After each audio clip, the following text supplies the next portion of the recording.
era velocidade. Era muito rápido. Já aprendeu a andar muito rápido. Andar mais em cima do salto. Enquanto eu fui está rápido. E agora?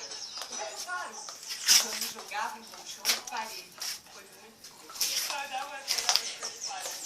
difícil. Que, aí não. Ó. Tá a chave do carro do titio. Tá, Grazi. Aqui, ó. Eu também.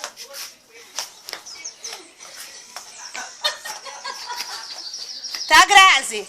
Melhor do que de chinelo, hein? Tá, ó, segura a tia. Tá.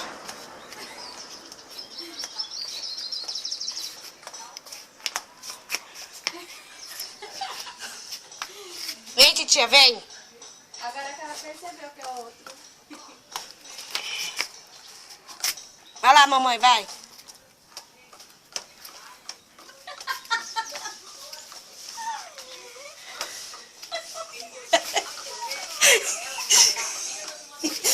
Olha lá o vovô chamando lá, o vovô.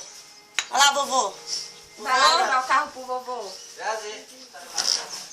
E na semana passada, no Tokyo aqui de Fox Espetacular, a história do garoto Marquinhos, que com apenas 16 anos, se tornou vice-campeão mundial no tiro com arco.